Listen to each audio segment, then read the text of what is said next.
आपल्या समाजातली काही मंडळी जी आहेत ना ती पूर्णपणे भारतीय संस्कृती विसरत चाललेली आहेत आणि परदेशी विकृती जी आहे ती त्यांच्या अंगामध्ये भिनायला लागली आणि यामुळे ही मंडळी कुणाचीही भेदभाव न ठेवता म्हणजे काही तरुण आणि तरुणी बिनधास्तपणे अनैतिक संबंध ठेवतात, पण याचा किती मोठा गंभीर परिणाम होऊ शकतो ही सांगणारी आजची ही घटना आहे। आणि ज्या पद्धतीनं श्रद्धा वालकर जे हत्याकांड घडलं होतं त्या हत्याकांडाचा आणि महाराष्ट्राचा संबंध होता, त्याच पद्धतीनं आजच्या घटनेचा आणि महाराष्ट्राचा सुद्धा संबंध आहे। तर आज आपल्याला जायचं आहे मध्य प्रदेशमध्ये। मध्य प्रदेश या ठिकाणचं जबलपूर आहे, त्या ठिकाणचं तिलवारा पोलीस स्टेशन आहे आणि त्या पोलीस स्टेशनला अशी माहिती मिळाली की मेखला रिसॉर्ट म्हणजे मेखला हॉटेल जे आहे तर त्या हॉटेलमध्ये एका तरुणीची हत्या करण्यात आलेली आहे। आता पोलीस त्या हॉटेलमध्ये पोहोचले, त्या हॉटेलच्या पहिल्या मजल्यावरती 5 नंबरची रूम होती, त्या रूममध्ये पोलीस गेले तर त्या ठिकाणी एका बेडवरती तरुणीची बॉडी पडलेली होती। आता ही तरुणी कोण होती, काय होती याच्याबद्दलची चौकशी सुरू झाली। आता त्या हॉटेलचा कॅशियर होता, त्याचं नाव आहे अनुप वैदेही। आता या कॅशियरनं सांगायला सुरुवात केली की 6 नोव्हेंबर 2022ला हा कॅश काउंटरवरती बसला होता। कॅश काउंटरवर बसला म्हणजे कॅश काउंटरच्या समोर बसलेला होता आणि त्यावेळेस दुपारच्या साधारण 12 वाजण्याच्या सुमारास एक कपल आलं आणि त्या कपलनं सांगितलं की आम्ही रूम बुक केलेली आहे, म्हणजे 3 दिवसासाठी रूम बुक केली आहे। आणि मग त्या मंडळींनी ID म्हणजे हे म्हटले की तुम्ही ID दाखवा। ID दाखवा म्हटल्यानंतर त्या कपलमधल्या त्या दोघांनी पण त्यांचा जो ID आहे तो व्हॉट्सॲपला मला म्हणजे त्या कॅशियरला पाठवला। आता त्याच्यातला जो मुलगा होता त्या मुलाचं नाव आहे अभिजित पाटीदार आणि तो गुजरातचा होता आणि मुलगी जी होती तिचं नाव आहे राखी मिश्रा। आता ह्यांचं रजिस्टरमध्ये त्याने नोंद केली, त्या कॅशियरनं नोंद केली आणि रजिस्टर क्रमांक होता त्यांचा 454। आता अशा पद्धतीनं नोंद केली, नंतर त्या मुलानं त्या ठिकाणी खाली सही केली, एक मोबाईल नंबर दिला, त्या ठिकाणी 1,500 रुपये ॲडव्हान्स दिलं आणि हे आता पहिल्या मजल्यावरती 5 नंबरच्या रूममध्ये गेलेत। पण यांनी तो डबल बेड वगैरे घेतलेला होता आणि नंतर आत गेले, दरवाजा बंद झाला। त्यानंतर संध्याकाळच्या वेळी हे दोघं कपल जे आहेत ते बाहेर आले आणि फिरायला निघून गेले। त्याच्यानंतर काही वेळानं तो मुलगा जो आहे तो माघारी आला, पण मुलगी माघारी आलेली नव्हती। आता त्या दिवशी मुलगी कुठे गेली काय गेली माहीत नाही। आता त्या रात्री अभिजित जो आहे तो त्या हॉटेलमध्येच मुक्कामाला होता, त्या ठिकाणी त्यानं जेवण वगैरे मागवलं। त्याच्यानंतर दुसरा दिवस उजाडला, दुसरा दिवस होता 7 नोव्हेंबर। आता या दिवशी अभिजितनं सकाळीच नाश्ता वगैरे केला आणि दुपारी 1:30 वाजता जेवण वगैरे करून तो 1:30 वाजता फिरायला बाहेर पडला आणि 1:30 वाजता तो हॉटेलमधून बाहेर गेला आणि 4 वाजता तो माघारी आला। पण माघारी येताना त्याची जी मैत्रीण होती राखी ती सुद्धा त्याच्याबरोबर ती होती आणि त्याच्यानंतर मग हे दोघंजण त्या रूममध्ये गेले आणि बघा 4 वाजता ते रूममध्ये गेले आणि 5:30 वाजता हा अभिजित तिथून परत माघारी आला। आता मुलगी आत होती पण अभिजित नंतर परत दिसला नाही। आता त्या दिवशी संध्याकाळी आता ती मुलगी आत आहे, ती काहीतरी नाश्ता मागवेल, जेवण मागवेल वगैरे, पण तसं काही तिनं केलेलं नव्हतं, काहीच हालचाल नाही, तिने काही फोन नाही केला, काय नाही केला। त्याच्यानंतर दुसरा दिवस उजाडला 8 नोव्हेंबर। आता ह्या हॉटेलवाल्यांना वाटलं की आता सकाळी चहा मागवतील, नाश्ता मागवतील वगैरे वगैरे, पण तसं काही झालं नाही। त्याच्यानंतर दुपारच्या 12 वाजल्या, ह्यांनी जेवणाची ऑर्डर नाही, काय नाही, काहीच नाही। आता ह्यांना टेन्शन यायला लागलं, ते हॉटेलवाले जे होते त्यांना की बाबा ह्यांची हालचाल काही नाही आहे। त्यानंतर आतमध्ये ती मुलगी आहे म्हणजे तिला काहीतरी चहा नाश्ता तर लागणार ना, आणि त्यामुळे मग तो कामगार जो आहे तो विचारायला गेला की मॅडम तुम्हाला चहा पाहिजे, नाश्ता पाहिजे, जेवण पाहिजे, काय पाहिजे।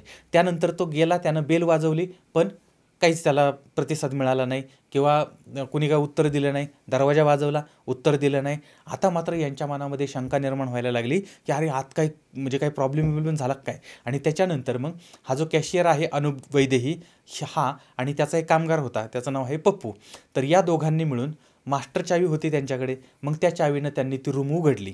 आता रूम उघडल्यानंतर दबकत आत गेले, कारण काय सांगावं बाबा, दोघं आता ते कपल आतमध्ये असण्याची शक्यता आहे आणि ते कोणत्या अवस्थेमध्ये असेल त्याच्यामुळे हे दबकत आत शिरले तर त्यांनी बघितलं त्या बेडच्या बाजूला रक्त पडलेलं आहे, बेडवरती रक्त पडलेलं आहे आणि ती जी तरुणी आहे ती तरुणी त्या ठिकाणी झोपलेली होती आणि तिच्या अंगातनं पण रक्त येत होतं आणि तिच्या अंगावरती ती चादर जी आहे, पांढरी बेडशीट जी आहे ते टाकलेली होती। म्हणजे अशा पद्धतीनं ते सगळं दृश्य त्या ठिकाणी त्यांनी बघितलं आणि त्या बेडवरती एक ब्लेड पडलेलं होतं आणि दुसरं ब्लेड जे आहे ते फरशीवरती पडलेलं होतं आणि अशा पद्धतीनं त्या तरुणीचा मृतदेह होता की त्या मृतदेहाचे म्हणजे तिच्या हाताच्या नसा ज्या आहेत ना त्या कापलेल्या होत्या आणि तिचा गळासुद्धा चिरलेला होता। आता हे सगळं त्यांनी बघितलं, तिथं आरडाओरडा झाला, नंतर पोलिसांना कळवण्यात आलेलं आहे आणि आता पोलीस तिथं पोहोचलेले आहेत. पण फक्त पोलीसच पोहोचले असं नाही, तर त्या ठिकाणी पोलीस गेले, डॉक्टर गेले, डॉग स्क्वॉडवाले गेले आणि ठसे तज्ज्ञ जे होते ती मंडळीसुद्धा त्या ठिकाणी पोहोचलेली आहे आणि त्यांनी आपापलं काम सुरू केलं होतं. आता पोलिसांनी ह्याच्या दोघांचे जे ओळखपत्र होते ते ओळखपत्र तपासायला सुरुवात केली. पण याच्यामध्ये आता पोलिसांना शंका होती की जर या ठिकाणी अशा पद्धतीनं हत्या होते तर ही ओळखपत्र नकली असण्याची जास्त शक्यता आहे. आणि हे प्रकरण जसं दिसतं आहे तशा पद्धतीने ते सरळ नाही आहे. आणि नंतर पुढं ते लक्षात आलंच की ह्यांचे दोघांचेही आधार कार्ड त्यांनी जे व्हॉट्सअपला पाठवले होते ते बनावट होते. पण जिची हत्या झाली होती ती मुलगी कोण होती? तर पोलिसांनी मग त्यांचे स्रोत वापरले आणि त्या मुलीची ओळख पटवायला सुरुवात केली, कारण मुलीची ओळख पटल्याशिवाय बाकीच्या गोष्टी आता म्हणजे पोलिसांचा तपास पुढं सरकणार नव्हता. त्या मुलीची ओळख पटली होती. तिचं नाव आहे शिल्पा गुलाब प्रसाद झरिया. आता हे हिचं खरं नाव होतं. तिचं वय साधारण 21च्या आसपासचं होतं आणि भोका देवरी हे जे भाग आहे त्या भागामध्ये ती राहणारी होती. आता या ठिकाणी पोलिसांनी कलम 302 आणि 201 प्रमाणे गुन्हा दाखल केला. आता या सगळ्यामध्ये मारेकरी कोण होता? आता मारेकऱ्याचं नाव म्हणजे त्याचं आधार कार्ड पोलिसांना मिळालेलं होतं अभिजित पाटीदार आणि तो राहणारा गुजरातचा. आता पोलिसांनी मग अगोदर अभिजित पाटीदार या नावानं काय सापडतंय का ते बघितलं तर एक प्रकरण समोर आलं. याच्यामध्ये अभिजितनं एका व्यापाऱ्याला 8.5 लाख रुपयांना फसवलेलं होतं किंवा त्यानं तो फसवणुकीचा गुन्हा दाखल केलेला होता. 420चा गुन्हा दाखल केला होता. तर हे प्रकरण समोर आलं आणि ज्यावेळेस पोलिसांनी त्या अभिजितची अजून माहिती काढायला सुरुवात केली त्यावेळेस ती माहिती काही मिळत नव्हती. त्यामुळे मग ठसेतज्ञ जे आहेत त्यांनी खोलीमधल्या हातांचे ठसे वगैरे घेतलेले होते. मग त्यांनी त्या ठशांवरून ह्याची ओळख पटवलेली होती आणि याचं नाव निघालं हेमंत भदाणे. आणि हा जो आहे तो म्हणजे त्याचं अभिजित जे नाव होतं ते फेक नाव होतं. आता हा हेमंत भदाणे नक्की कोण होता? तर महाराष्ट्रामधलं नाशिक जिल्हा, नाशिक या ठिकाणचं राधाकृष्ण नगर आहे आणि या भागामध्ये राहणारा हेमंत राजेंद्र भदाणे याचं वय साधारणपणे 30च्या आसपासचं आहे. पण याच्याबद्दलची धक्कादायक माहिती अशी समजली की हा जो आहे त्याच्या अनेक चोऱ्या वगैरे अशा गोष्टी अशा केसेस त्याच्यावरती आहेत. महाराष्ट्रामध्ये 37च्या आसपास त्याच्यावरती म्हणजे चोरी फसवणूक वगैरेच्या केसेस आहेत आणि एक हिस्ट्री शीटर म्हणून त्याचं नाव समोर आलेलं होतं आणि ह्यानं स्वतःचं नाव ओळख बदललेली होती आणि तो बाहेर महाराष्ट्राच्या बाहेर पण गेलेला होता. तर अशा पद्धतीने हा हेमंत होता. याच्याबद्दलची सगळी माहिती पोलिसांनी काढली आणि मुख्य संशयित आता समोर आलेला होता आणि आता पोलीस त्याच्या मागावरती होते. ज्यावेळेस हेमंत उर्फ हा जो अभिजित आहे तो हॉटेलमधून बाहेर पडला त्यानंतर तो कुठे गेला? आता पोलिसांनी याची माहिती घ्यायला सुरुवात केली. त्यावेळेस समजलं की एका रिक्षामध्ये तो बसलेला होता. आता मग पोलिसांनी त्या रिक्षावाल्याला शोधलं. रिक्षावाल्याला शोधल्यानंतर त्याला विचारलं की बाबा त्याला तो कुठं सोडलं? त्यावेळेस मग त्या रिक्षावाल्यानं सांगितलं की इथून निघालो आम्ही, त्यानंतर लखनदौन नावाचा भाग आहे त्या भागामध्ये सोडलं. पण जाताना एक गोष्ट त्यानं केली ती म्हणजे तो ATM मध्ये गेला आणि त्यानं ATM मधून पैसे काढले. आता हा पोलिसांना सगळ्यात मोठा क्लू होता. मग पोलिसांनी ज्या ATM मधून त्यानं पैसे काढले होते त्या बँकेशी संपर्क साधला आणि यावेळेस कळलं की त्याने ज्या ATM मधून पैसे काढले होते ते ATM म्हणजे ते कार्ड जे आहे ते त्याच्या प्रेयसीचं कार्ड होतं, त्या शिल्पाचं कार्ड होतं आणि तिच्या कार्डवरून हा पैसे काढतोय. आणि मग या गोष्टीवरून पोलिसांनी त्याला ट्रॅक करायला सुरुवात केली आणि मग हे चोर पोलीस म्हणण्यापेक्षा म्हणजे खुनी पोलीस अशा पद्धतीनं खेळ सुरू झालेला होता. आता सुरुवातीला पोलिसांनी ह्याची लोकेशन काढली. त्यावेळेस ह्याची लोकेशन रायपूर दिसत होती. आता ह्याची लोकेशन रायपूर कळल्यानंतर पोलीस रायपूरला पोहोचले. मग तिथे गेल्यानंतर त्यांना लोकेशन कळली की तिथून तो गायब झाला आहे आणि तो नागपूरला गेला आहे. त्यानंतर मग पोलीस नागपूरला गेले. तोपर्यंत तो खांडव्याला गेला होता. नंतर पोलीस खांडव्याला गेले. नंतर तो बुऱ्हाणपूरला गेला. नंतर तो गुजरातच्या केवडियाला गेला. त्यानंतर हिमाचलला गेला आणि राजस्थानला गेला आणि राजस्थान या ठिकाणच्या अजमेरपर्यंत तो पोहोचला. तारीख आहे 17 नोव्हेंबर 2022. सकाळी साधारण 8ची वेळ होती आणि हा ATM मध्ये गेलेला आहे आणि त्यानं 20,000 रुपये काढले.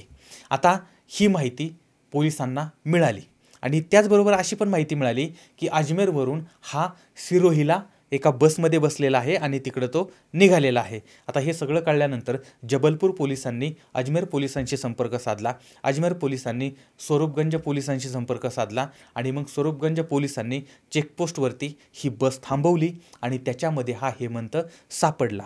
आता या सगळ्यामध्ये म्हणजे या सगळ्या प्रकरणामध्ये अनेक राज्यांनी या पोलिसांना सहकार्य केलं होतं, एकमेकांना मदत केलेली होती आणि बँक ऑफ महाराष्ट्राचे अधिकारी जे आहेत त्यांनीसुद्धा सहकार्य केलं होतं.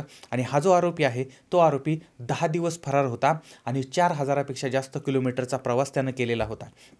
पण हा एका ठिकाणी 12 तासापेक्षा जास्त थांबत नव्हता. आता या काळामध्ये म्हणजे हा जो प्रवास चालला होता त्याच प्रवासाच्या काळामध्ये यानं 2 व्हिडिओ व्हायरल केलेले होते. यातला पहिला व्हिडिओ होता, त्याच्यामध्ये अशी बेडरूम दिसत होती, त्यानंतर पांढरी चादर आणि रूममध्ये असं रक्त सांडलेलं आहे आणि हा हेमंत म्हणतो बेवफाई नाही करणे का, आणि असं रागारागाने तो बोलतो आणि ती बेडशीट जी आहे ती बाजूला करतो आणि त्याच्यामध्ये मग शिल्पाचा मृतदेह दिसतो. अशा पद्धतीचा एक व्हिडिओ समोर आला होता. आणि दुसरा व्हिडिओ एक त्यानं शेअर केला होता, तो होता त्याच्यामध्ये त्यानं सांगितलं की माझं नाव अभिजित आहे आणि माझं तेल आणि साखरेचा व्यवसाय आहे आणि मी आणि जितेंद्र कुमार आम्ही दोघं पार्टनर आहोत आणि आमच्या दोघांचंही हिच्याबरोबर ती संबंध आहेत आणि ही आम्हाला ब्लॅकमेल करत होती आणि माझ्या पार्टनरच्या सांगण्यावरून मी हिची हत्या केलेली आहे, या आशयाचं तो बोललेला होता आणि हे पण त्यानं व्हायरल केलेलं होतं. आता त्याला पोलिसांनी ताब्यात घेतलेलं होतं. पण ज्या मुलीची हत्या झाली ती तरुणी नक्की कोण होती? तर आता हे सगळं कशा पद्धतीनं घडलं होतं किंवा काय घडलं होतं? तर हिचं नाव शिल्पा होतं आणि ती 3 वर्षापूर्वी जबलपूरमध्ये ब्युटी पार्लर म्हणजे 3 वर्षापासून ती जबलपूरमध्ये ब्युटी पार्लर वगैरे चालवत होती आणि या ठिकाणी ती एकटी होती आणि आईवडील जे आहेत ते तिच्या गावाकडे होते आणि शिल्पा आणि हेमंत या दोघांच्यामध्ये प्रेमसंबंध होतं. पण हेमंतला संशय होता की ही जी आहे हिचं दुसऱ्यांबरोबर सुद्धा अत्यंत जवळचे संबंध आहेत आणि तिच्या मोबाईलमध्ये काही असे वेगळ्या पद्धतीचे फोटो सापडले होते, याच्यामुळे या प्रियकराला त्या प्रेयसीचा राग आलेला होता आणि त्यामुळे त्याने हिची हत्या केलेली होती. पण ही हत्या करण्याच्या अगोदर ते कुठं गेले होते? तर ऑक्टोबर 2022च्या उत्तरार्धामध्ये म्हणजे त्या महिन्याच्या अखेरीस हे जे कपल आहे ते कपल बिहारला गेलं होतं आणि बिहार या ठिकाणच्या पटना या ठिकाणी हे दोघंजण 2 आठवडे राहिले होते. 2 आठवडे त्यांनी एकत्र घालवले आणि त्यानंतर ते जबलपूरला निघालेले होते.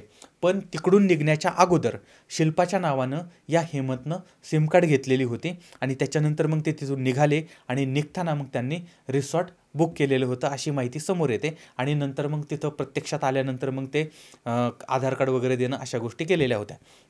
आणि त्याच्यानंतर मग हे रूमवरती आलेत आणि 7 तारखेला म्हणजे ज्या दिवशी ही जी शिल्पा आहे ती शिल्पा त्या दिवशी तिथं नव्हती. तर त्या दिवशी असं झालं होतं की तिचे वडील जे आहेत ते आजारी होते आणि ते तिच्याकडे आले होते आणि त्यामुळे मग शिल्पा वडिलांना घेऊन दवाखान्यात गेली होती आणि त्यांना दवाखान्यातनं बाहेर आणलं आणि त्याच्यानंतर पुन्हा ती हेमंत बरोबर ती माघारी आली, हॉटेलवरती आली आणि त्याच हॉटेलवरती तिची हत्या झाली होती. आणि या हत्येनंतर हा जो हेमंत आहे तो लखनदौन या ठिकाणी त्याच्या घरी गेला होता आणि त्या ठिकाणी त्यानं मग रक्ताचे कपडे आणि चावी वगैरे टाकली, तिथून तो फरार झाला आणि नंतर 10 दिवसांनी तो सापडला.